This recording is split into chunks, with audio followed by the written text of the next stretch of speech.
शरद पवार के बयान से राजनीति गरमाई हुई है और उन्होंने एक बड़ी टिप्पणी की है। इस पर ज्यादा बातचीत के लिए राष्ट्रीय प्रवक्ता शिवसेना से शाइना एनसी जी हमारे साथ हैं। मैम, शरद पवार ने अब जाकर महाराष्ट्र विधानसभा पर एक बड़ी टिप्पणी की है। क्या कहेंगे? बहुत लंबा वक्त बीत चुका है, लेकिन उनकी टिप्पणी ऐसी है कि कई तरह के सवाल खड़े करती है। शरद पवार जी इतने दिग्गज नेता है, 6 महीने के बाद उनको ये याद आता है कि 2 लोग आए थे उनको मिलने। कौन है ये 2 लोग? क्या है उनका नाम? क्या है उनका पता? क्या है उनकी शिकायत? क्या वो गए इलेक्शन कमीशन के पास? जो इलेक्शन कमीशन ने हर बार कहा है कि ट्रांसपेरेंट प्रैक्टिसेस से वो चलते हैं, हर एक पार्टी का स्वागत करते हैं जब कोई भी कंप्लेंट हो, शिकायत हो या टकरार हो। वहाँ कुछ नहीं, और फिर सिर्फ अचानक से बोलना कि 2 लोग आए थे मेरे पास, उन्होंने कहा मैं आपको जितवाऊंगा। अरे हार जीत होते रहती है इलेक्शंस में। 2024 में लोकसभा इलेक्शन के बाद हमने कोई टिप्पणी नहीं की महाविनाश अघाड़ी के ऊपर। ये जनता का जनादेश था, हमने स्वीकार किया। अभी 2024 के विधानसभा में महायुति को अपरंपार जीत मिलती है, तो ये जनता की स्वीकारता है, जनता की स्वीकारता हमारे काम के ऊपर पे। और जो शरद पवार जी जैसे एक्सपीरियंस नेता जानते हैं कि इलेक्शन का प्रोसेस क्या होता है, कि इलेक्टोरल लिस्ट में कौन से क्वेश्चन मार्क्स उठते हैं, कौन से सवाल प्रश्न चिन्ह उठते हैं, उसके लिए एक लेजिटिमेट कंप्लेंट दर्ज करना पड़ता है कोर्ट में या इलेक्शन कमीशन के प्रति। ये दोनों काम उन्होंने नहीं किया, सिर्फ बेबुनियादी आरोप लगाया है। मैम, क्या कहेंगी? अब जाकर शरद पवार इस तरह की टिप्पणी कर रहे हैं। उन्होंने ये तक कहा कि मैंने राहुल गांधी से उनको मिलाया, लेकिन मुझे नहीं पता ये 2 लोग कौन है, मैं इनका नाम नहीं जानता। कोई ये बहुत थोड़ा सा अटपटा सा लगता है।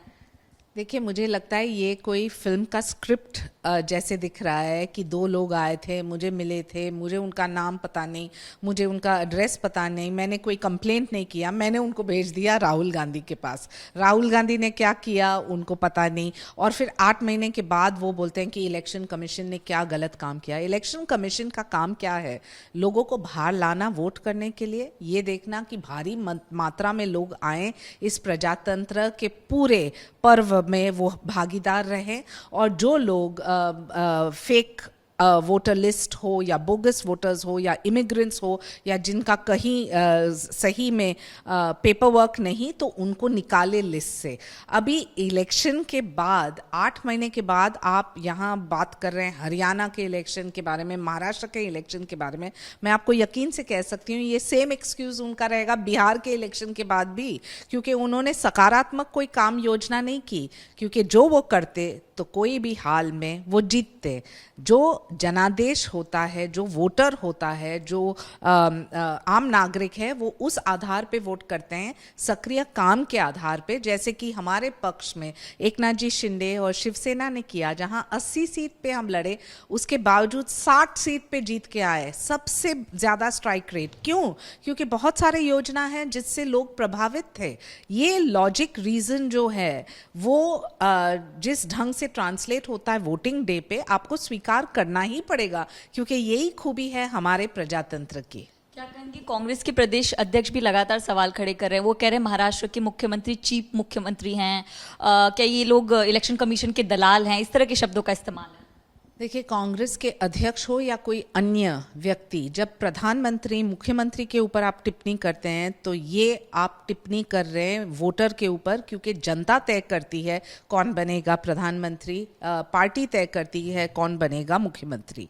तो मैं सिर्फ ये कहूँगी, जब आप चीप जैसे शब्दों का इस्तेमाल करते हैं, दलाल जैसे शब्दों का इस्तेमाल करते हैं, शायद ये आपकी भूमिका रही है पास्ट में, लेकिन जब से एनडीए की सरकार आई है केंद्र में और प्रदेश में, मुख्यमंत्री एकनाथ जी शिंदे हो या देवेंद्र फडणवीस हो या प्रधानमंत्री, आप जैसे जैसे उनको टारगेट करते हैं, उसी अंदाज में जनता और भी स्वीकार करेगी हमारे नेतागण को। बहुत बहुत शुक्रिया। शाइना एनसी को आप सुन रहे थे। उनका कहना है कि शरद पवार जो टिप्पणी कई वक्त बाद कर रहे हैं वो भी एक सवाल खड़े करती है। कैमरा पर्सन आतिश कामले के साथ नम्रता दुबे, एबीपी न्यूज़, मुंबई।